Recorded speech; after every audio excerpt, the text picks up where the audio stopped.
பணியில் உள்ள ஆசிரியர்கள் அனைவரும் ஆசிரியர் தகுதி தேர்வு எழுதி தேர்ச்சி பெற வேண்டும் என உத்தரவிட்ட உச்சநீதிமன்றம் ஆசிரியர்களுக்கு தேர்வு எழுதுவதில் இருந்து விலக்கு அளிக்க மத்திய அரசு முடிவு செய்திருப்பதாக தகவல் வெளியாகி இருக்கிறது. இது பற்றிய கூடுதல் விவரங்களை எமது செய்தியாளர் சங்கரன் விவரிக்க கேட்போம். சங்கரன், வணக்கம். இந்த ஆசிரியர் தகுதி தேர்வு விவகாரத்தில் அவர்களுக்கு தேர்வில் இருந்து விலக்கு அளிக்க மத்திய அரசு முடிவு செய்திருக்கிறதா? விவரங்கள் என்ன? வணக்கம் காயத்ரி. இலவச மற்றும் கட்டாய கல்வி சட்டம் என்பது நாடு முழுவதும் ஒரு 15 ஆண்டுகளுக்கு முன்பு, அதாவது 2011ஆம் ஆண்டு அமலுக்கு வந்தது. அந்த சட்டம் அமலுக்கு வந்த தேதிக்கு முன்னதாக பணியில் சேர்ந்த இடைநிலை ஆசிரியர்களும் பட்டதாரி ஆசிரியர்களும் ஆசிரியர் தகுதி தேர்வில் கட்டாயமாக எழுதி தேர்ச்சி பெற வேண்டும். குறிப்பாக 5 ஆண்டுகளுக்கும் அதிகமாக பணிக்காலம் இருக்கக்கூடியவர்கள் இந்த தேர்வை 2 ஆண்டுகளில் எழுதி தேர்ச்சி பெற வேண்டும் என்றும், இல்லை என்றால் கட்டாய ஓய்வில் செல்ல வேண்டும் என்றும் அண்மையில் உச்சநீதிமன்றம் தீர்ப்பளித்தது.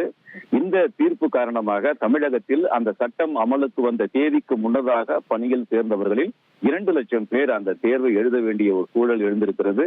இந்த விவகாரம் தொடர்பாக தமிழக அரசு உச்சநீதிமன்றத்தில் சீராய்வு மனு தாக்கல் செய்திருக்கிறது.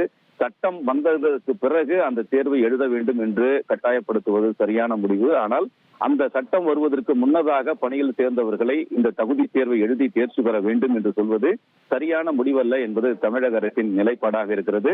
இந்த பிரச்சனை தமிழகத்தில் மட்டுமில்லாமல் நாடு தழுவிய பிரச்சனையாக இருக்கிறது. ஒவ்வொரு மாநிலத்திலும் சராசரியாக 2 லட்சம் ஆசிரியர்கள் இந்த கட்டாயமாக இந்த தகுதி தேர்வை எழுதி தேர்ச்சி பெற வேண்டிய நிலையில் இருக்கிறார்கள். அதன்படி 20 லட்சத்திற்கும் அதிகமான ஆசிரியர்கள் இந்த தேர்வை எழுத வேண்டிய ஒரு சூழல் இருக்கிறது. இப்படிப்பட்ட சூழலில் தான் இந்த விவகாரத்திற்கு ஒரு நல்ல முடிவு எடுக்கும் வகையில் மத்திய அரசு வரக்கூடிய டிசம்பர் மாதம் குளிர்கால கூட்டத்தொடரில் இலவச மற்றும் கட்டாய கல்வி சட்ட திருத்தத்தில் ஒரு சட்ட திருத்த மசோதா கொண்டு வந்து நிறைவேற்ற இருப்பதாக தகவல்கள் வெளியாகி இருக்கின்றன. சட்டம் அமலுக்கு வந்த முன் தேதியில் பணியில் சேர்ந்தவர்களுக்கு விலக்கு அளிக்கலாம் என்று சட்ட திருத்த மசோதா கொண்டு வந்து நிறைவேற்றி அதனுடைய விவரங்களை உச்சநீதிமன்றத்தில் தாக்கல் செய்து அந்த ஆசிரியர்களுக்கு விலக்கு அளிக்க முடிவு செய்யப்பட்டிருப்பதாக தகவல்கள் வெளியாகி இருக்கின்றன. இந்த தகவல் ஆசிரியர்கள் மத்தியில் மகிழ்ச்சி ஏற்படுத்தியிருக்கிறது.